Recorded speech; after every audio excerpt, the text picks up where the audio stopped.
So you have a itinerary and your love overlanding.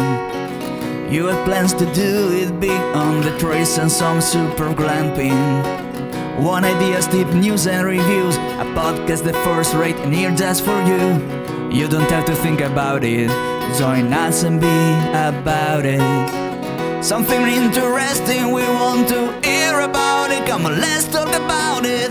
Welcome to Waypoint Overland's Random Waypoints Podcast.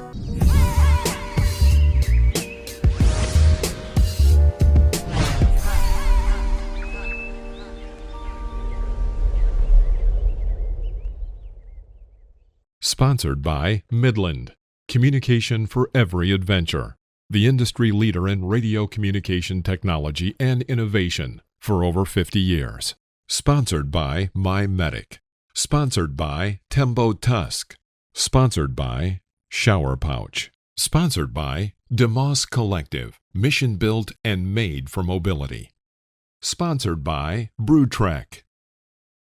Sponsored by Hard Impact Designs. Always remember, the opinion you follow should be your own. Just consider the things stated here to be a second opinion from a complete stranger online. What's up, Mike? Oh, Phil, another great day here on the podcast. Let's see where we go with this one. I'm sure it'll be exciting. Well, let's do a little news. People seem to like that. Sure. We're never going to get away from that because people always have questions afterwards. Yeah, they do. Did you hear about the Alaskan photographer who was killed by a cow moose? By what? An Alaskan photographer. He was killed by a cow moose. Oh, I did hear that. Yes. Yeah. 70-year-old amateur photographer. He was trying to photograph the animal and its newborn twins near Homer, Alaska on May 19th. His name was Dale Corman. And Dale Corman and a friend were searching for the moose on Corman's 3-acre property, and the moose charged him and kicked him. Yeah, you don't want to mess with a moose. I tell you what, you don't even want to mess with a moose with your car. Most people do not realize that they're as dangerous as they are. A drive or trip to Maine will make you aware of how dangerous they are. There's more beware of moose signs than there are stop signs in Maine. Yeah, I know. I've seen it. So many moose out east. In fact, they've migrated south now. I've seen a bunch of moose even in Connecticut. They've come all the way down. So yeah, they're much more prevalent than they used to be, and they're dangerous because their body mass is all like at the level of your car windshield, right? Mm-hmm. So you know they're all legs, and you hit the legs, and then next thing you know, the moose is in your lap. Yes, those generally become fatalities, running into them. So it's like if you run into them, death. If they run into you, death. Yeah. Yep. But with that said, I've been around a lot of moose, and they are not aggressive in general. Not generally. Yeah. So as long as you pay attention and you don't bother them, you should be okay. I think if you get too close, or obviously if they have babies or something nearby, probably they act different. But it's the old story, you know, wildlife you have to respect. So I want to pass on a question that was given to me, and you maybe reflect on it. Hopefully they're listening and they'll hear what you got to say. I was asked about how when I'm traveling and in general, is there any kind of etiquette as far as me sending out my locations? Do I send images right away and things like that? Do you have any kind of protocols or etiquette about that? Now that is an interesting topic because that is actually a hotly contested thing. I can't tell you how many direct messages I've gotten and social media messages and emails and stuff over the last probably year or so talking about exactly what you're talking about. And particularly like if I'm somewhere and I tag my location. So I'll give you an example. On Instagram, on my way, making my way up out of Mexico this past spring, or a month ago or whatever, I was at the Bay of LA in Baja, and I tagged my truck and my post. And somebody sent me kind of a nasty gram and said, "Hey, do us a favor and don't be posting your location, because now all these, yahoos are going to come there because they're going to know where you go." And it brings up an interesting topic. So I was at the Bay of LA, which is a fairly visited place. And my rule of thumb concerning that is if it's on a map, and particularly if it's on, like, say, Overlander, and it's got a whole mess of camp places and points, look, it's already been discovered. I'm not like setting, it exists already. And I was camped right there in Bay of LA so I didn't think anything of posting that. So I think there comes a point where people are like, "Oh my God, I know about this and nobody else can know about this." But like, dude, that's like posting that I'm in Chicago. I mean, most people know Chicago exists.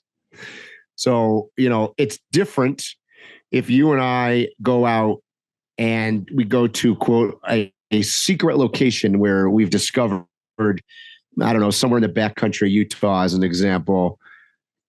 We might not want to say specifically where we are to protect the place, particularly if, like, look, if it's not on a map, it doesn't have a name, and it doesn't have Overlander pinpoint on it or something else, then, maybe I'll be more discreet. So I might be camped in Utah, generally in, the southern eastern part, and I might tag myself as in Moab, but I'm not really in Moab, but I'm near it, but I'm not going to tell you where I am. So I can see that difference. And then the other thing is like, it brings up security. So, I have people know this because I look at it and I get like hundreds and hundreds and hundreds of people. My website tells you exactly where I am to the nearest 5 feet. So if you go to my website right this second, it's going to show that I'm right exactly where I am. Now, I can turn that off. So if you and I were going camping somewhere we didn't want to, I would probably shut it off, 20 minutes or half an hour before I got to wherever I was going or whatever. I can control that, but I don't worry about the security part of it too much. And, I'm not sure where you were going with the question. Were you going more towards security and letting people know, or are you going more towards opening up places to people's knowledge? I was actually talking about both. Yeah. Because they are posting on Instagram now. They've got a few hundred followers and they've gotten the bug and they want to take it further. And they were pretty much just asking me for some tips. And they take way better pictures than me. So I didn't have anything to say about their creativity or anything. All my advice had to do with when you post and what kind of information you posted. And it was in both regards to your security and protecting our lands. So I was all over the place on it too. I have a personal story about this that I related to him. And that is early on on social media, and I think I've told you this before. I was in Colorado doing all the trails and I was posting everywhere I was going and everything. And then I came back into town into Ouray, and one of the restaurants, the one where you go upstairs and you sit and eat on the balcony. Yep. I was sitting there, the guy comes, he taps me on the back and he's like, "Hey, Phil," and blah, blah, blah, blah, blah, blah. And he didn't hide. He was like, "I've been tracking you for the past few days and I found you and everything." And I was deeply disturbed. Yeah. I'm smiling, shaking his hand. I'm being nice and everything, but I'm disturbed that I have been tracked down like this. And he turned out to be a nice person who watches the show. He may comment about this. but it freaked me out. And ever Sure. since, my recommendation is to learn how to time shift, or at least that's my method. I'm generally a day forward or a day behind in the way that I chronicle it on my social media. I may have just arrived or just left, but it's not the day you think it is, and I'm not where you think I'm at. Yeah, So I it's mean, not to protect that land or that camp spot so much. Is to protect me, because that could have been something else. That could have turned out a whole different way. sure. Yeah, I mean, I generally on social media, I'm not super live, meaning that I'll post stuff. I call it banking it. I'll put it in there, and then I'll post it a couple days later. Or, I'll put a picture up on Instagram as an example. Like I think I did a couple days ago of my truck, and it was in, Catavinia, Baja. Well, I'm not there, but I don't necessarily post where I am at the time. I keep things, and that's not just for security. It's just the way I do it. I just keep stuff, and I don't always put it out. I've learned that it's a lot of effort to put stuff out live, and it's just not worth it because people don't know the difference. They don't know. It's not that important. It is not even that important to put it in the right order, because people will see you in Moab and then they'll see you in Denver. And it doesn't mean that you weren't in Denver first and went to Moab. You know what I mean? It doesn't make any difference. So for social media, yeah, I mean, I don't think it matters. It's just like, you remember I was in Alaska, and then all of a sudden I was in Massachusetts, and you were like, whoa, how did you get here? Well, I had been traveling through Canada for over a week. It seemed like one day. Yeah. Because especially I'm in another country.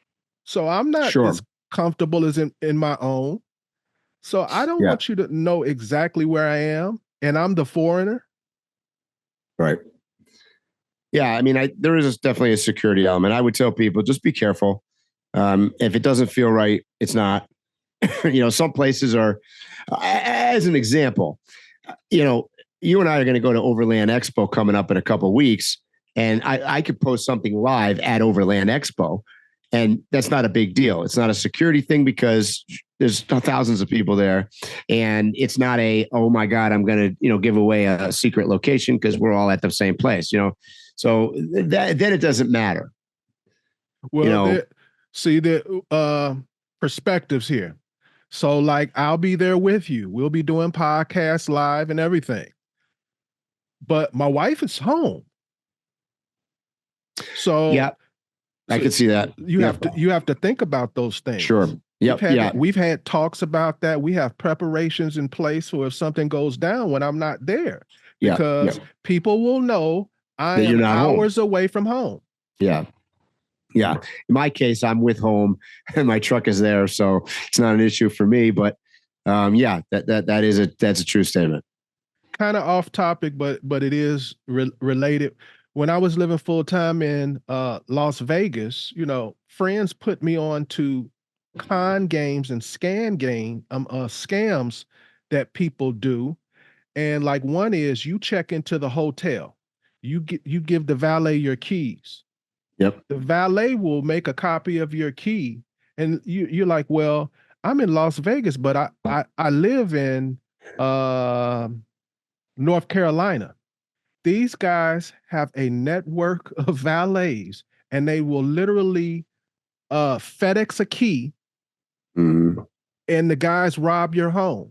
Yeah. So you never make the connection. Yeah. Because I'm on the other side of the country. It's no way. And there are similar things that can be applied here to social media. Yep. So the person may, hey, Mike is coming to Albuquerque, New Mexico. So I'm not even there. Yep. So communications has really changed crime significantly. Oh, absolutely, for sure. Yep. Agreed. So yeah, all things to think about depends on your circumstance, where you're traveling, what goes on, whether you have a home, whether you have stuff. I mean, There's a lot of that. Right here in Washington, when I first moved here, been living here about 14 years now, something like that. When I first moved here, the big news was about this guy that they had finally captured who was going to all of these expensive log cabins and houses that people have on the mountains all throughout Washington, and he would rob them. And the big signature was he always knew which one to rob, who was away for the season or for the holidays or whatever. Sure thing. First thing out his mouth was, I use social media. Yep. You know, these people would be like, hey, I'm in Europe for the summer. And he'd rob their houses. Yep. So yeah, it's something that you need to think about and be strategic about. Now, on the land protection side of it, I'm all over the place about that. If I'm at Yosemite, if I'm at Mulkey where we were in Utah, a place where not far away there's campgrounds, it's a place that people come to all the time. It's a tourist attraction.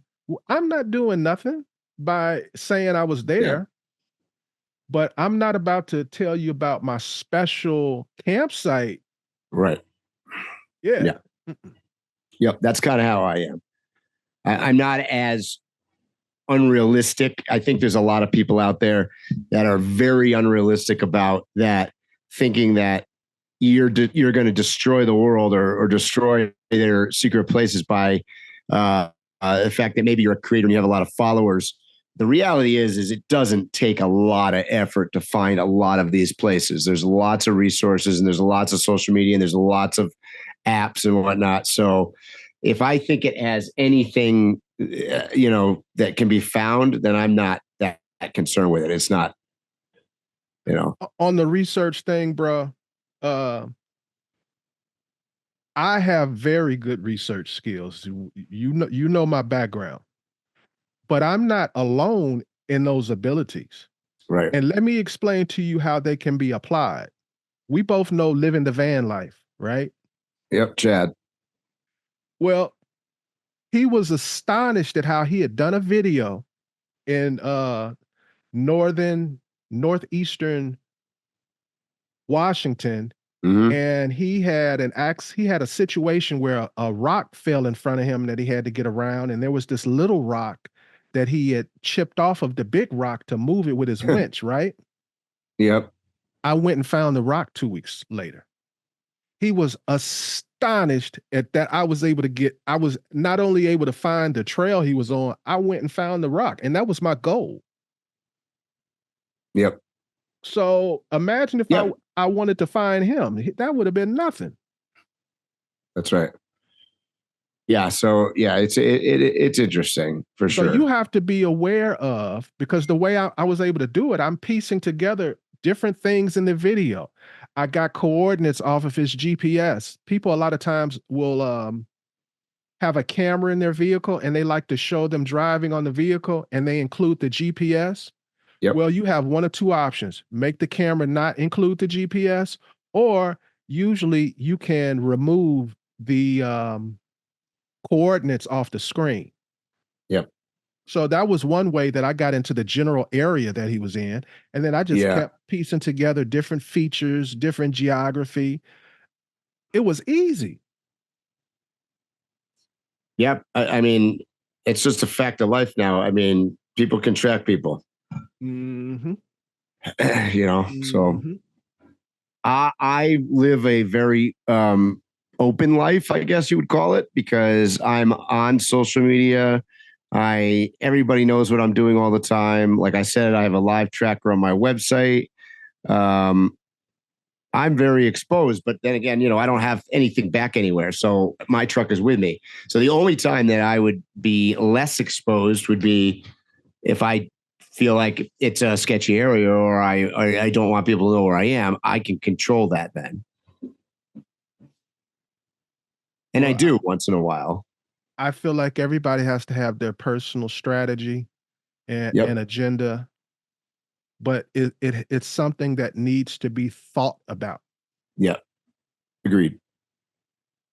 It hasn't happened yet, but something that I perceive to happen one day is we're going to have our first Overlander murder or something like that.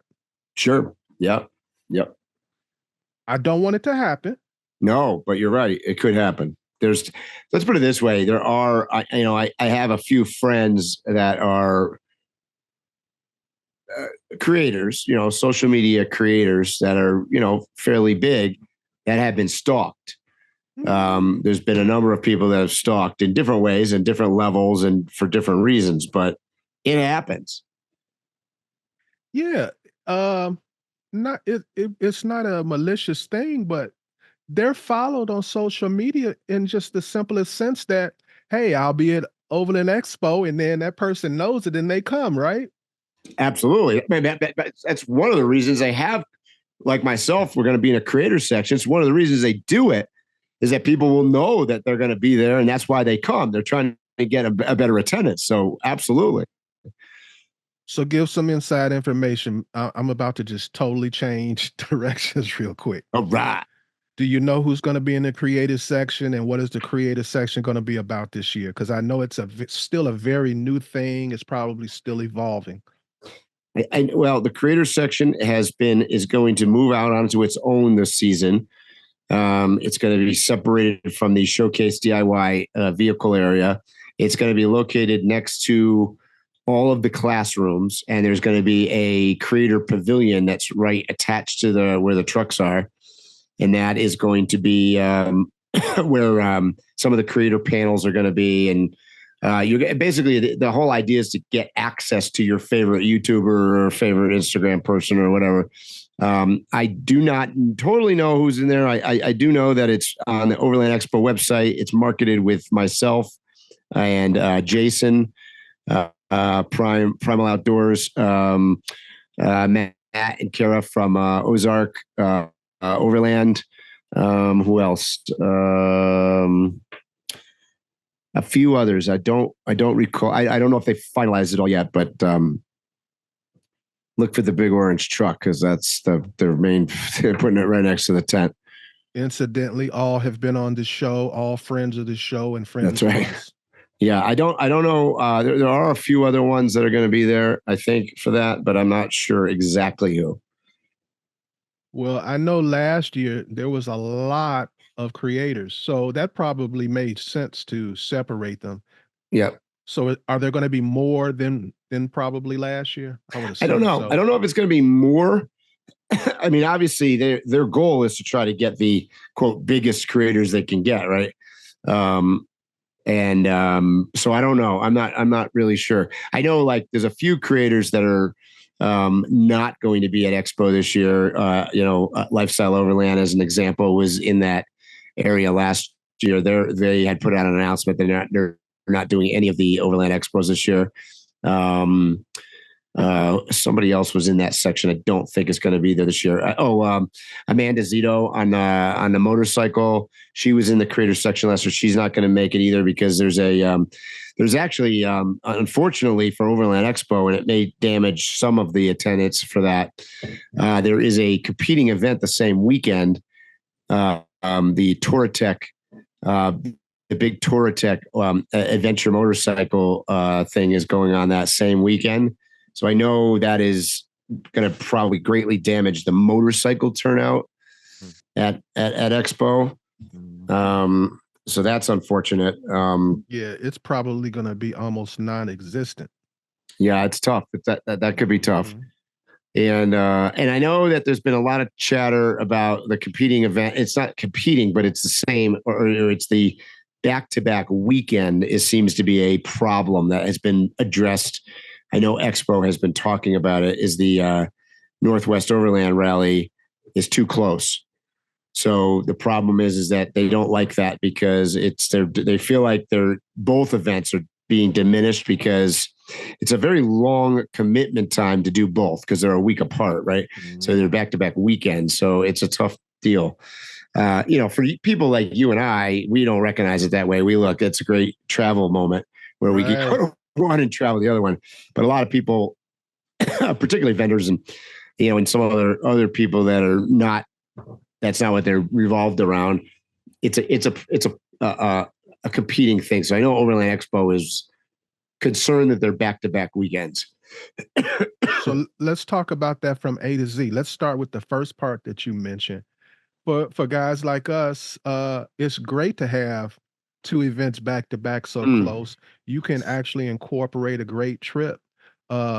Jerry from Timbuktu, in the past, we have gone to Northwest Overland Rally, and then we camped for a week all the way through the forest, all the way down.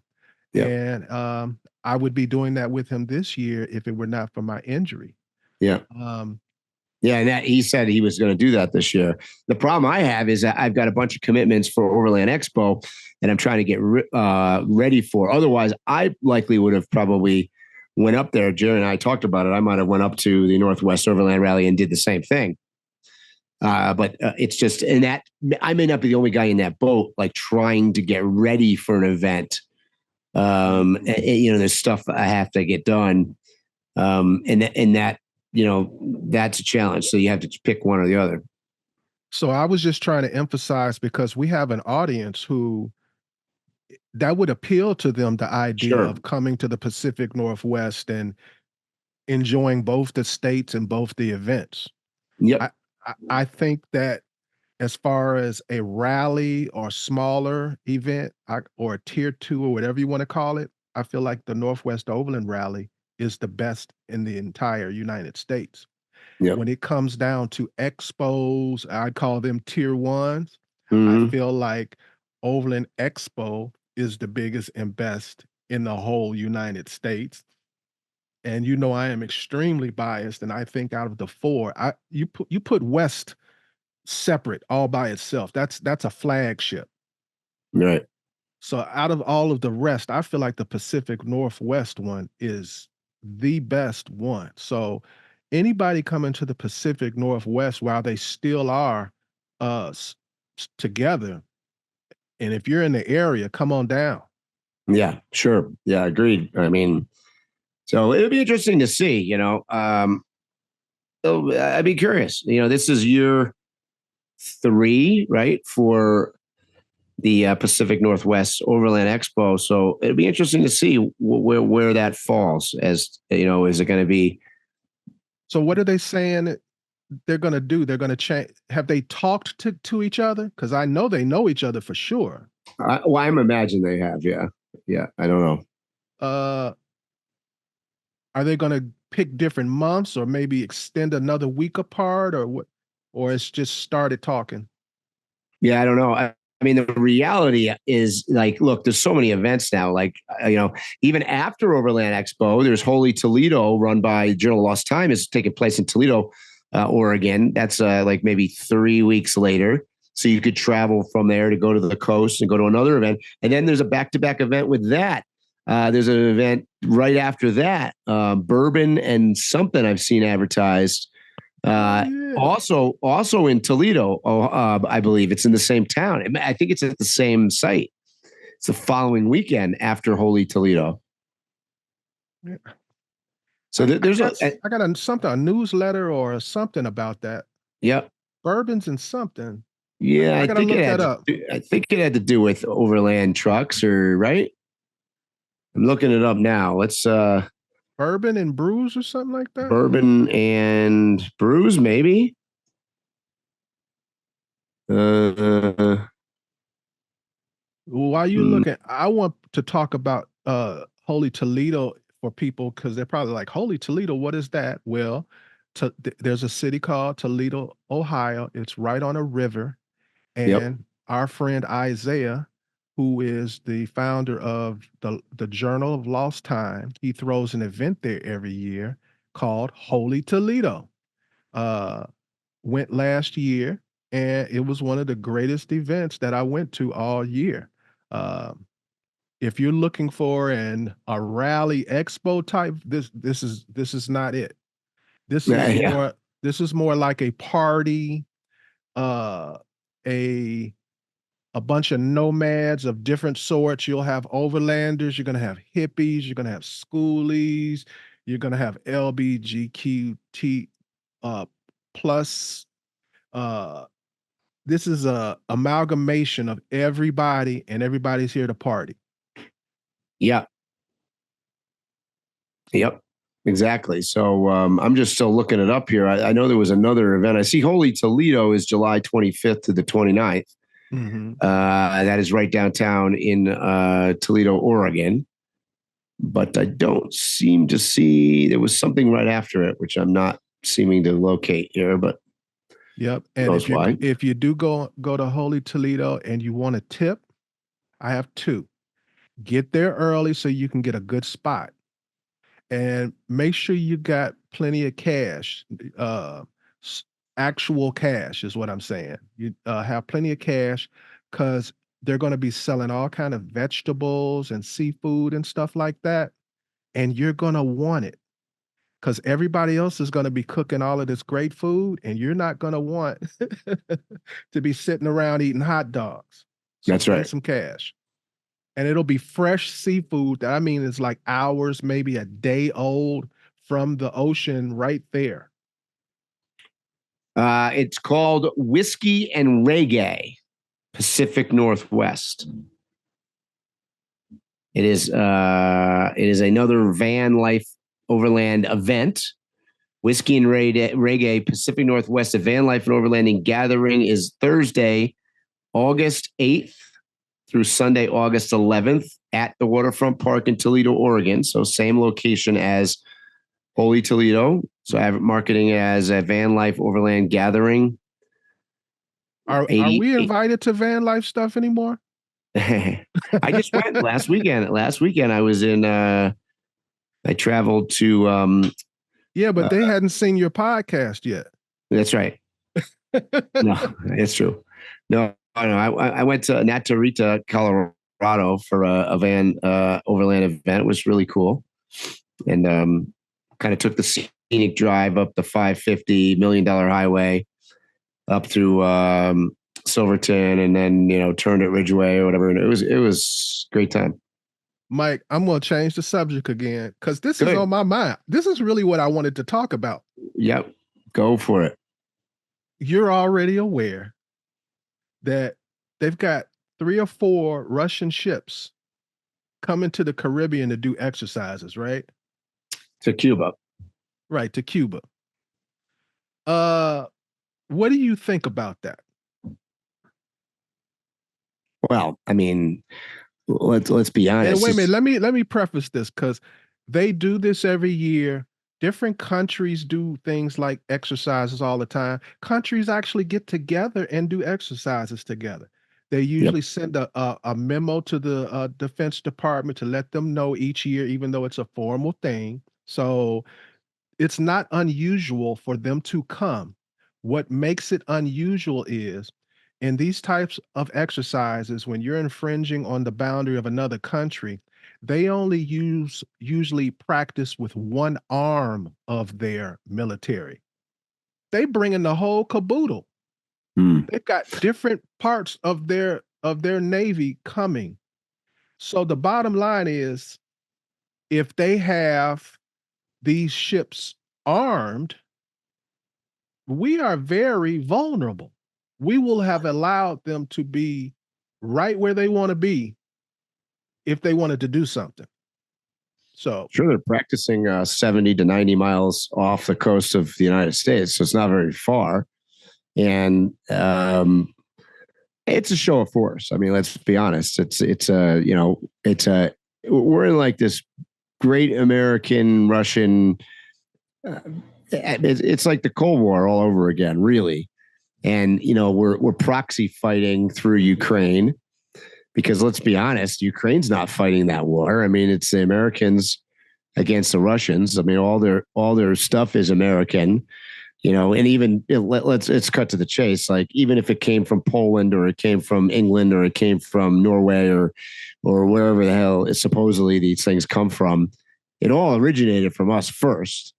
Yeah, we've had to actually continually incentivize them to keep this war going. They want to surrender. Yeah. Right. So, that's just the state of what's going on right now. And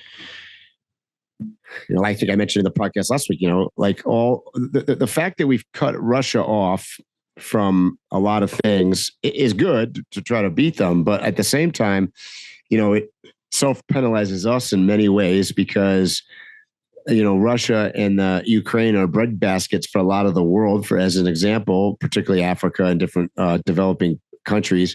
And now there's a food supply problem, or there's a uranium problem that we talked about last week, or there's an oil problem, or there's, whatever. And, then it puts everything on us, which is, it doesn't take a genius to figure out why the state of our economy is kind of in the tanker. When you have a country like us that really should be making and being self-supporting. We talked about this last podcast, and we're not. Shame on us. If you're going to rely on other countries to produce stuff for you, and then something happens, you're screwed. Mm-hmm. We saw we went through this in the pandemic, right? What a nightmare. And we have a huge geographic country with lots of resources and lots of people and lots of ability and lots of technology. I mean, in theory, we could produce everything ourselves. No doubt. But go ahead. But we spend half of our life, swearing outside here working on my truck because, I'm working with a bunch of Chinesium crap that breaks, and you're just frustrated all the time because it's, just about everything that comes on a boat from China is a piece of garbage. It just is. No argument out of me. I try very hard to buy American. It's very hard though, bro. It's hard. There's certain stuff. Forget it. You just can't get it. Especially what makes it hard is whenever it comes down to something where there's a lot of steel involved, the metal steel. Yeah. The price of an American something made from steel versus outside the country is like 10 to 20 times difference. Because we screwed that region, right? It's because of different laws and environmental things and a whole series of factors that screwed West Virginia and screwed Pennsylvania and Ohio. And now we can't compete. We could if we fixed some of this stuff, I have to laugh. Look at this electric car debacle. Shit, we've talked about electric cars and electric off-road stuff and whatnot for many episodes of this podcast. I don't know how about you, but in the last month, I've seen 10 different articles on different automobile manufacturers basically stepping back from electric and announcing that they're developing other gas engines and other hybrid stuff and all this other stuff, because I think they've figured out that this is a pie in the sky. This is garbage. It's not going to work. It's cool. It's a fad. Some of them are good. They have a purpose. But if you think you're going to convert every single thing to electric, as an example, and then have to rely on lithium that comes out of, I don't know where, someplace it's not America, or you got to rely on, other components to these cars, it's just simply not realistic. And then we got to import oil from somewhere so we can create power to plug them in. And electric vehicles was like 50% of why we were going to be able to have trucking become automated. Mm-hmm. Those autonomous vehicles were also going to be electric trucks. Mm-hmm. Well, you remember how they were saying that it was just such a great thing and we were a few years away from it? Well, now everything that I read, they're saying, well, those reports, well, actually, yeah, the weight of the truck means that we can carry maybe like half the amount of cargo. So in order for these things to go across country and carry all of this weight, the amount of batteries that they need, from what I'm reading, is half their cargo. Yeah. I think you're going to find out that electric vehicles is the new beta It's the Betamax. It's like it's But Betamax was actually better. Well, I would and I would argue that the electric is actually better in an ideal perfect world, which we don't have. So we just don't have it. It's not going to work. And that's the problem. So I think you're going to see them for a while. I don't think they're going anywhere, but I do think that it's going to be, it isn't the future. This is just my opinion. I feel like electric vehicles should not go away. It's just they should subsidize combustion engine vehicles. So like, it's okay for our buses in a local city to be electric, or our garbage trucks, or even maybe police cars that are, municipality police. I wouldn't do that with the state highway or something like that. So you can pick away at climate change. It doesn't have to be just one thing and we go all the way on it. Do a little something here, a little something here, a little something here, and it all adds up. I don't think we have to. You can't say that climate. You can't say that climate change doesn't potentially come from lithium mining and things that are on the other side of the quote green, vehicle thing.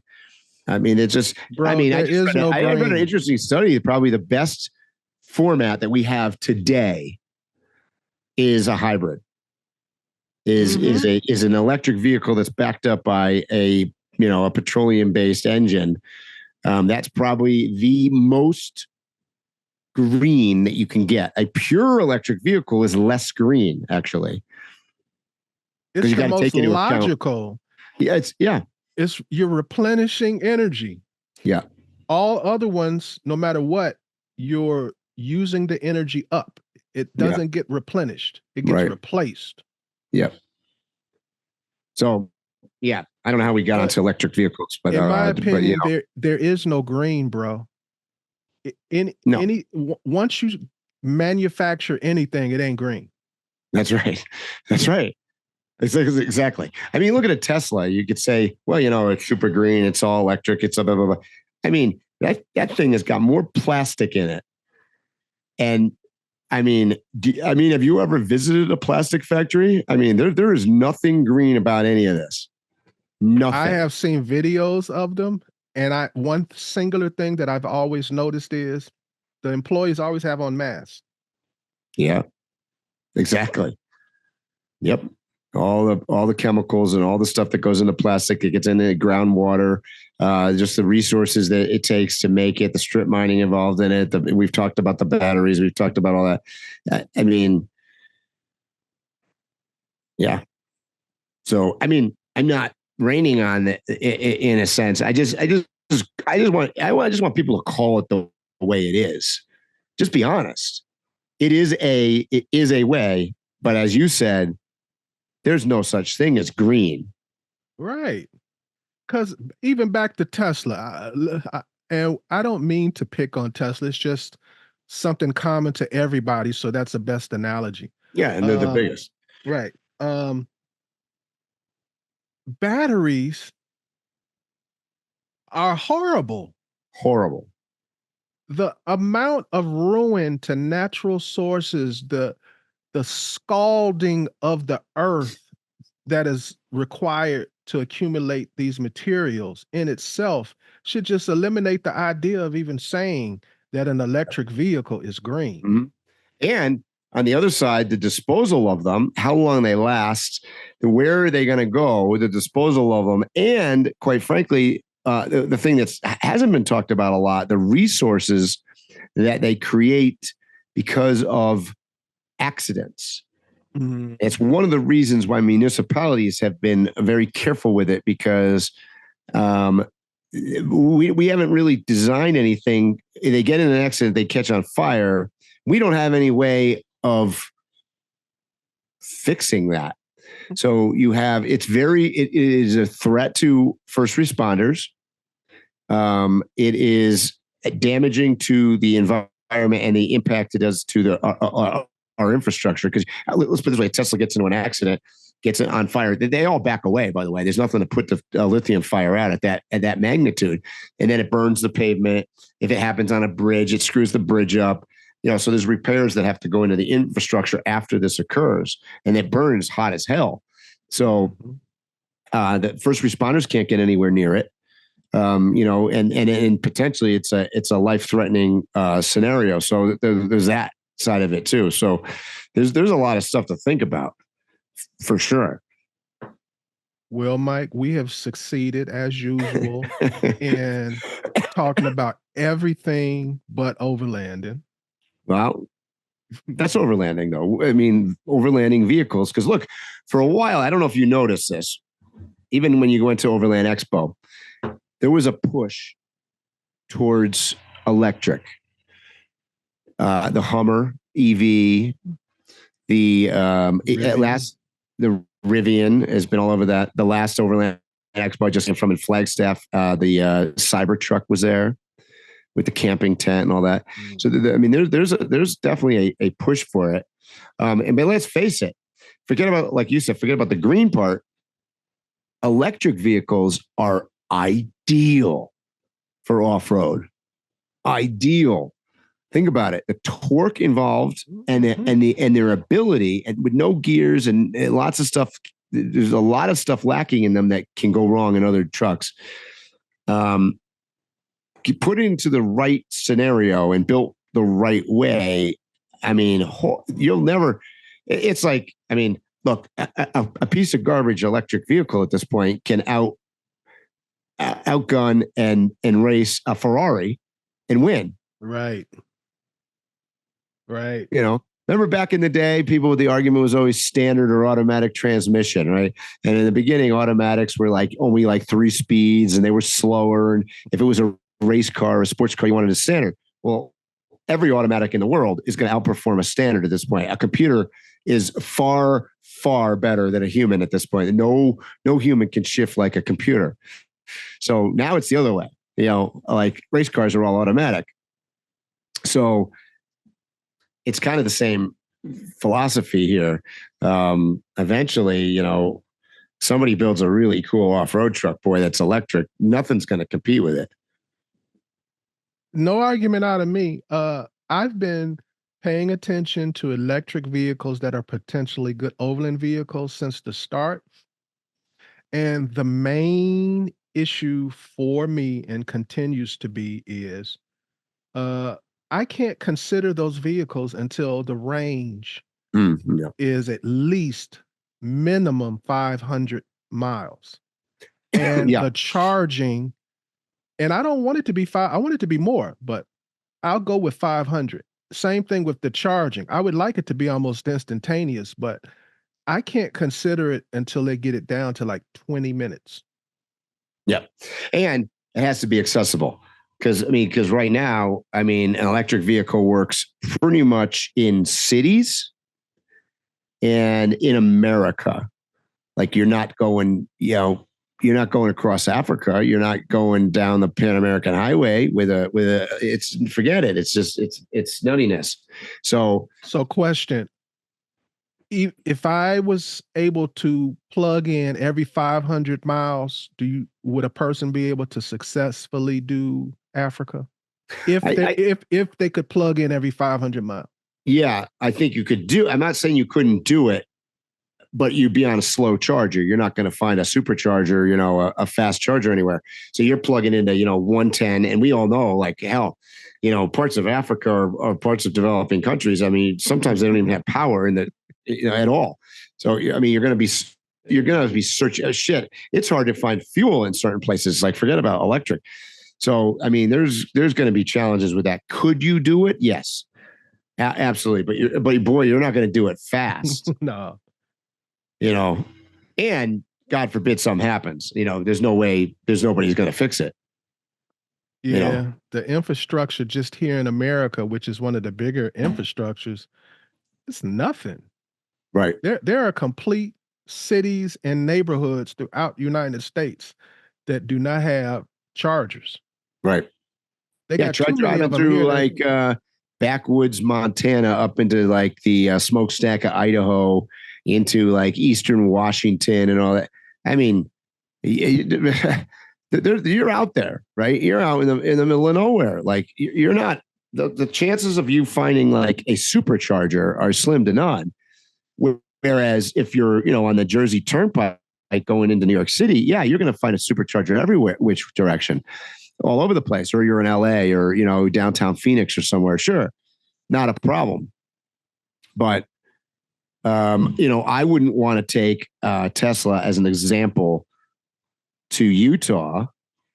Let's go take the Cybertruck with a tent and go into backcountry Utah on the other side of, the Green River or something, some places I like, off the grid. No. I mean, no.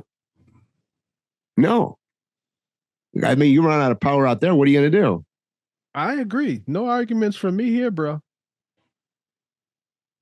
Well, I know you got to get out of here, Mike. So I'm not going to hold you. Is there anything you want to talk about or say or announce before you get off of here?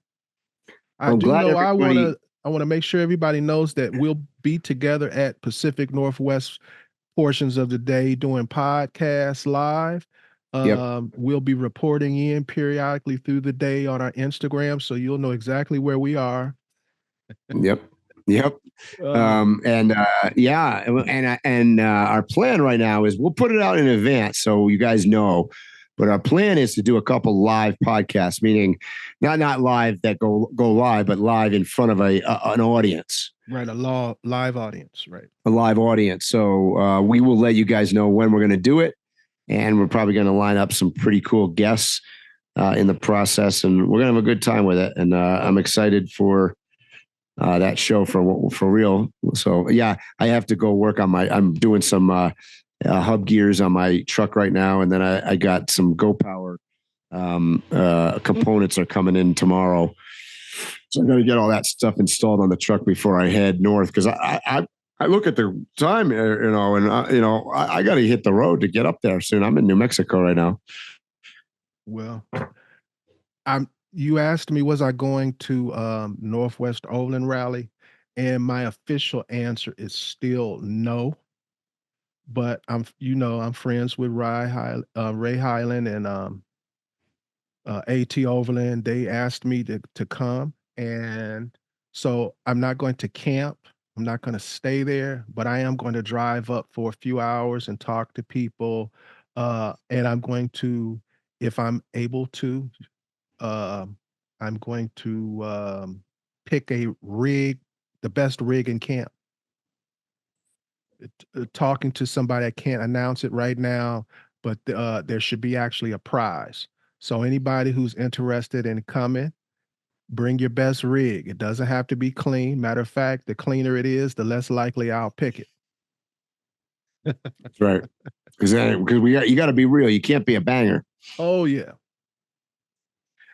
When I go around and do those checking people's rigs out for these different competitions, the first thing they always do is say, "Hold on, just give me a few minutes. I want to clean up and everything." I'm like, "No, leave it like that. Your best chance is to leave it like that." That's right. So excited. So we'll another good podcast. The one thing guaranteed about us is we'll take you on a journey. Never exactly sure where we're going to go, but at the end of the podcast, we got there somehow. And next week we'll be talking about something else. But for those who join us week to week, do know that there's a lot of substance to a lot of our podcasts. We just don't feel it's necessary all the time. That's right. That's right. Okay, Mike, last words? Hope everybody's enjoying their week. And I can tell you, I got to go back out and do some work. And it's 104 degrees out there right now. Drink plenty of water, bro. I am. All right, guys, you know what I'm going to say. Stay safe, tread lightly, and hopefully we'll see you here or on a trail soon. You have been listening to Waypoint Overland's Random Waypoints. Like, subscribe, and stay tuned for more.